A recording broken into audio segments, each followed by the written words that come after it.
ومنها نخرجكم تارة أخرى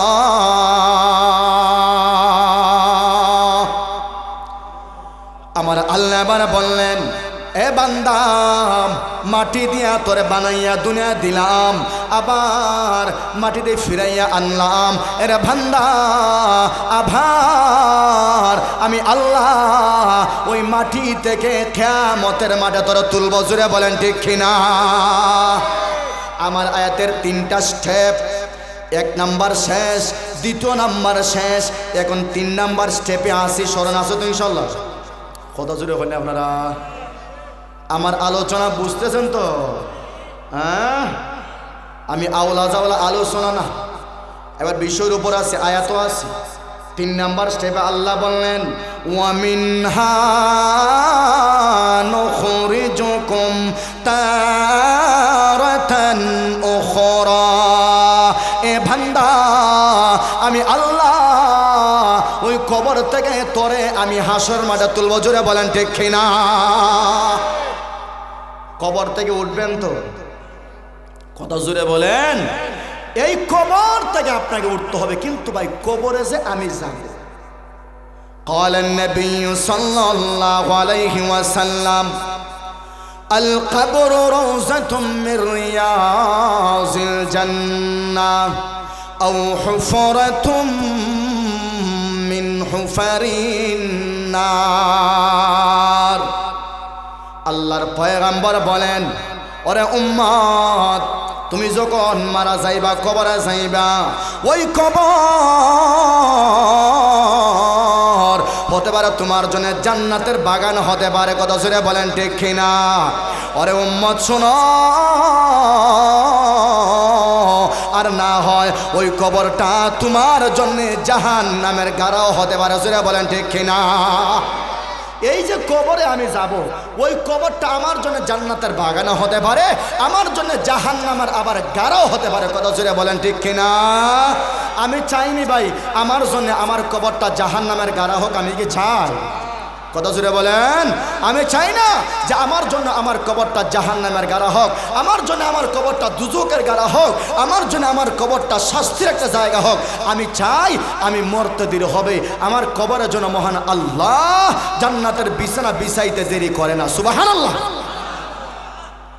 আমার ভাইয়েরা, আমি যদি চাই আমার কবরটা যেন জান্নাতের বাগান হয়,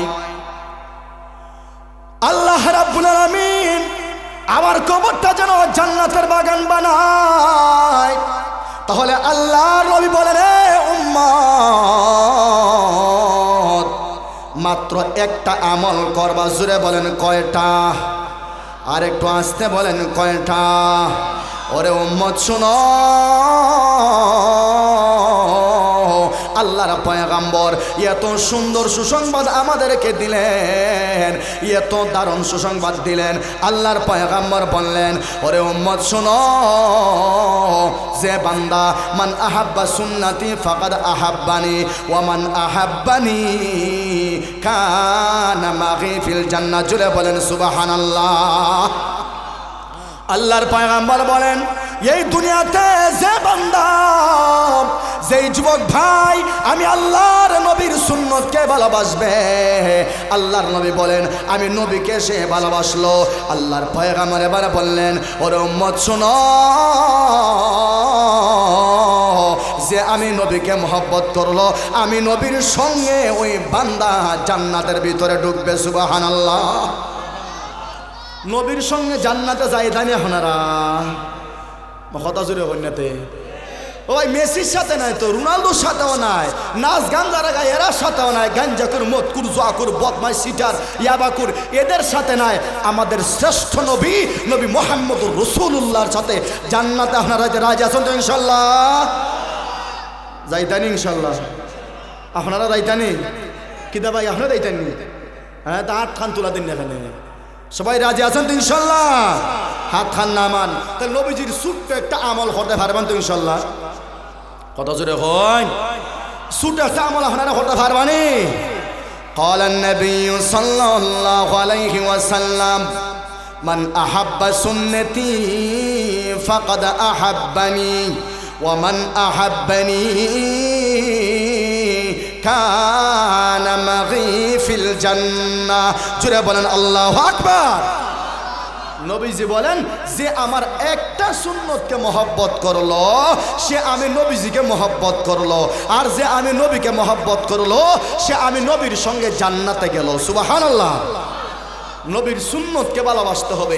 এই ভালোবাসার অর্থ হলো মুহাদ্দিসিনে কেরাম এই হাদিসের ব্যাখ্যায় বলেন নবীর সুন্নতকে ভালোবাসার অর্থই হলো নবীর সুন্নতকে নিজের জীবনের মধ্যে প্রতিষ্ঠিত করা, নবীর সুন্নত ঘরে প্রতিষ্ঠিত করা, নবীর সুন্নত ব্যবসায় প্রতিষ্ঠিত করা, নবীর সুন্নত বাজারে প্রতিষ্ঠিত করা, নবীর সুন্নত আপনার অফিসে প্রতিষ্ঠিত করা, নবীর সুন্নত আপনার ব্যক্তিগত জীবনে প্রতিষ্ঠিত করা। কথা জুড়ে বলেন ঠিক কিনা?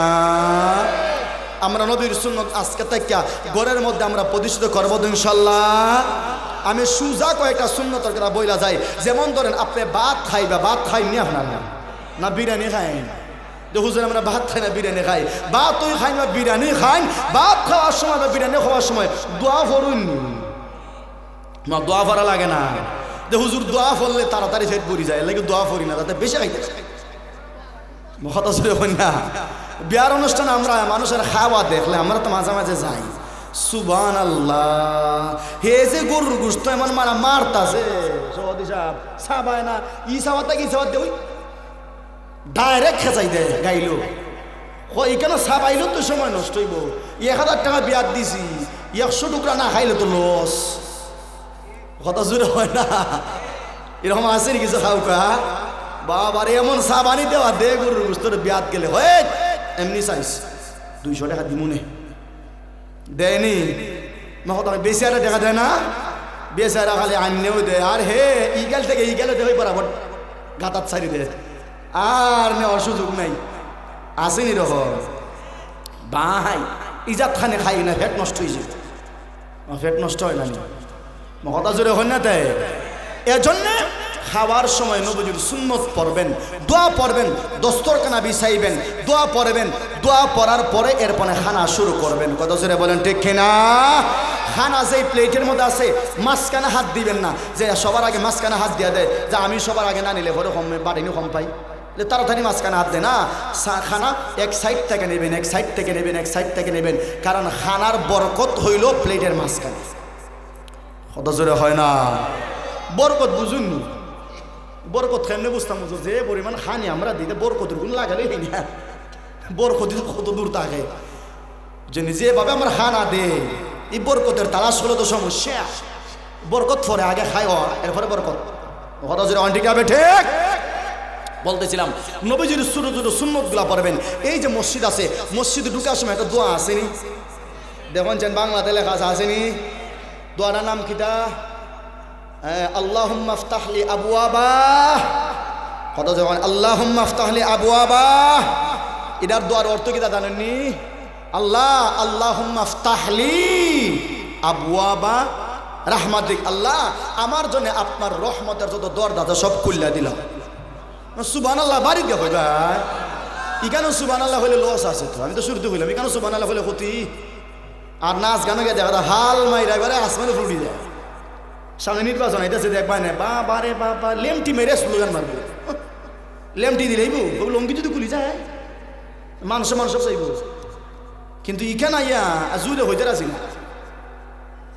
তো বলতেছিলাম মসজিদে ঢুকার সময় আল্লাহুম্মা ইফতাহলি আবওয়াবা রাহমাতিক দোয়া পড়বেন, এটা নবীজির সুন্নত। ভাই আমরা প্রায় সময় বলি জানেননি এত বড় সুন্নত মানার দরকার নাই, আস্তে আস্তে আপনি ছোটো সুন্নতগুলো আগে মানেন। ছোটো সুন্নত যখন আপনার জীবনের সাথে আপনি মানায় নেবেন না, তখন দেখা যাইব একটা সময় এই ছোটো সুন্নত তো আপনি ছাড়তে পারবেন না, কারণ এটা আপনার জীবনের সাথে একেবারে আটার মতো লাইগা গেছে। সুবহানাল্লাহ জোরে কইতে না লাইগা গেছে, তখন দেখা যাবে এই ছোট সুন্নতটাও সারা তোমার জন্য কষ্টকর হয়ে যায়। আর সুন্নত ছাড়া খানা খাইতে তোমার ভালো লাগে না, তখন আস্তে আস্তে বড় সুন্নতগুলা মানার চেষ্টা করবেন। সুবহানাল্লাহ হইতে নেন আপনারা। আমার ভাইয়ারা, এই ধরনের লোকগুলাকে আমার আল্লাহ কবরে গেলে সরাসরি জান্নাত বানায় দিবেন। কবর জুড়ে বলেন ঠিক কিনা? এ মুসলমান ভাই ভালো করে শুনবা, এত কষ্ট করে বয়ান করতেছি, ভালো করে দিলটা লাগাইয়া শুনবা। আমার ভাইয়ারা, একজন নেককার বান্দা যখন কবরে যাবে, ওর আল্লাহর বান্দা শোনো, আল্লাহর ওলি যখন কবরে যাবে, নামাজি যুবক যখন কবরে যাবে, গাঞ্জাখোর যুবক না, ইয়াবাখোর যুবক না, হাউজি বাম্পারে জেনাওয়ালা যুবক না, নাচ গান খাওয়াওয়ালা যুবক না, হিরোইন কোর যুবক না, নামাজি আল্লাহর বান্দা। আল্লাহর বান্দাকে এটা তো চেহারাবাদী চাইলে বোঝা যায়, কথা সেরা বলেন ঠিক কিনা? ওর আল্লাহর বান্দারা শোনো, আল্লাহর বান্দারা হলো তারা যাদের চেহারার মধ্যে নূর আছে। নামাজ পড়লে চেহারা থেকে নূর বায় কি বায় না? কত জোরে হন? বেনামাজি যুবকের চেহারায় নূর নাই, বেনামাজি যুবকের চেহারার মধ্যে নূর বাসে না, নামাজি যুবকের চেহারার মধ্যে নূর বাসে। জুড়ে বলেন ঠিক কিনা? নামাজি যুবক যারা আছেন দেখবেন তারা ক্রিম লাগানি লাগে না, ফেস ওয়াশ দিয়া জুতার তলা দিয়ে মাঞ্জিতে মাঞ্জিতে সাদা করা লাগে না, এমনিতেই দেখা যায় চেহারার মধ্যে নূর চমকায়। সুবহানাল্লাহ হইতে হয় না? কারণ যে যুবক 5 ওয়াক্ত নামাজ পড়ে, ফজরের নামাজ পড়ে, ওই যুবকের চেহারায় অটোমেটিক আল্লাহর পক্ষ থেকে একটা নূর দেয়া দেওয়া হয়। সুবহানাল্লাহ জোরে হইন ভাই। আর দেখবেন বেনামাজি যুবক যারা দেখবেন চেহারাত নূর নাই, মেকআপ লাগাইয়া আলতা আয় বড় ক্রিম টির মাইকিয়া কত কিছু মাইকিয়া, তার হরো নূর চমকায় না। আছে না নাই? এই নামাজি বান্দা যখন কবরে যাবে, সে যখন মারা যাবে, সঙ্গে সঙ্গে বলে, ভাই রে আমি মারা গেছি, আমার তাড়াতাড়ি কবরে দিয়ে আয়। সুবহানাল্লাহ জোরে হয়।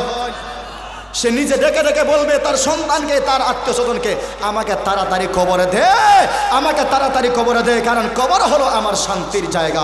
সুবহানাল্লাহ। আমার ভাইয়েরা, আপনারা মনে মনে যদি সন্দেহ আনেন যে হুজুর মিছা কথা কয়, জবান দিয়া যদি হাসি বের হয়, আল্লাহ কিন্তু নারাজ হয়ে যাবে। আল্লাহর পয়গাম্বর হাদিসের অর্থ আমি বলতেছি, কথা জোরে বলেন ঠিক কিনা? আল্লাহর পয়গাম্বর বললেন, এ উম্মত, ওই নামাজি বান্দা যখন কবরে যায়, আমার আল্লাহ তার কাছে 2 জন ফেরেশতা পাঠায়। জোরে বলেন কয়জন? আর একটু জোরে বলেন কয়জন? ওরে আল্লাহর বান্দা শোনো, ওই ফেরেশতাগুলো আসিয়া আল্লাহর বান্দাকে জিজ্ঞেস করে, মার রাব্বুকা? নামাজি বান্দা তখন অটোমেটিক জবাব দেয়া দেয়, রব্বি আল্লাহ। জোরে বলেন আমাদের রব কে? আর একটু জোরে বলেন কে? আমাদের রব হলো আল্লাহ। ফেরেশতা 2 নাম্বার প্রশ্ন করে, আল্লাহর বান্দা, দিন ইয়াল ইসলাম, তোমার দিনের নাম কি? ওয়ামান দিনুকা, তোমার দিনের নাম কি? তখন নামাজি বান্দা অটোমেটিক জবান দিয়া বলে, দিন ইয়াল ইসলাম। জোরে বলেন সুবহানাল্লাহ। 3 নম্বর প্রশ্ন করে আল্লাহর বান্দা, ওয়ামান হাযার রাজুলুল্লাযী বুইসা ফীকুম, ওরে আল্লাহর বান্দা একটাবার তাকা,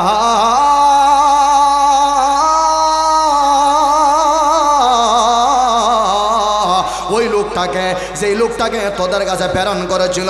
নামাজি বান্দার সঙ্গে সঙ্গে বলবে, হাদা নবিয়ুনা মুহাম্মাদুর রাসূলুল্লাহ।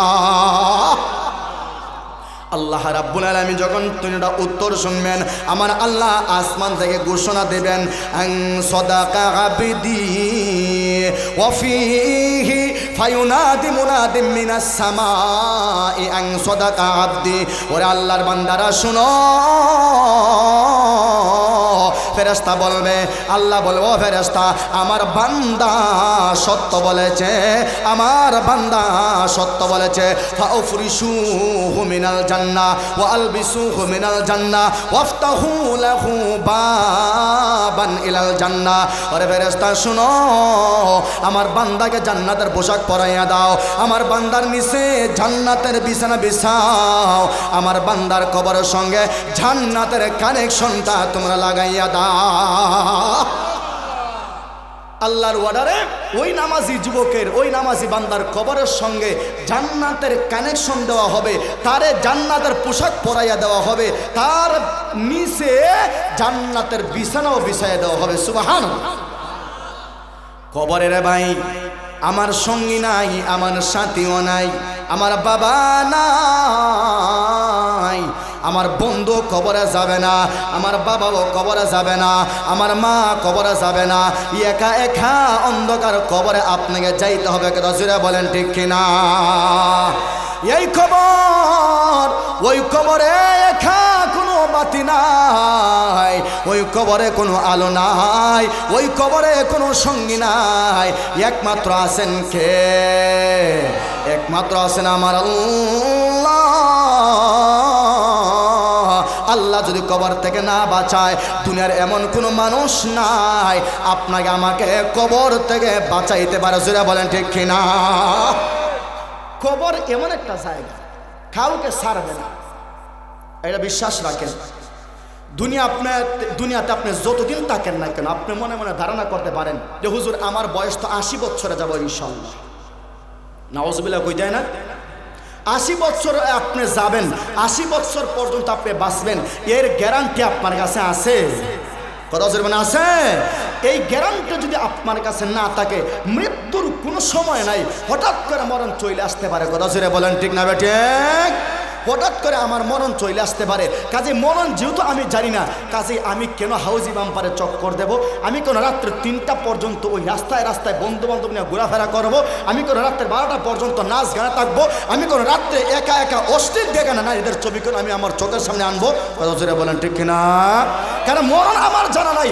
আপনি রাত্রে 3টা পর্যন্ত এই রাস্তার মধ্যে বৈশা বন্ধু 2-3 জনকে নিয়ে বৈশা আপনি এই ফ্রি ফায়ার খেলতেছেন, অনলাইন গেম খেলতেছেন, জুয়া খেলতেছেন। এই সময় আল্লাহর ক্ষমতা আসেনি আজরাইল আপনার কাছে পাঠিয়ে দিতে? কথা জোরে হয় না? আজরাইল যদি আল্লাহ পাঠিয়ে দেয়, তাহলে আপনার কি কোনো ক্ষমতা আসেনি যে আসসালামু আলাইকুম ভাই আজরাইল তুমি আইসো নি? আচ্ছা ঠিক আছে আইসো, 5টা মিনিট বউ আমার খেলাটা শেষ করি নাই। সুযোগ আছে না? যুবকদের সুযোগ আছে, এইটা আমি মানি। তোমরা যুবক যারা আছো না, তোমার সুযোগ আছে যে আজরাইল আইলেও ইনশাআল্লাহ 6-7 মিনিট সময় পাই নাই। যেহেতু জবান দিয়া বলো, তারপরে কেন চক করে দাও? ওই জায়গায় গেলে তো আল্লাহর গজব পড়ে, রহমত পড়ে না। তুমি যদি জানো 1টা সেকেন্ড আমার দেরি হবে না, যখন আজরাইল আসবে তখন আমার মরণ, রেহাই নাই।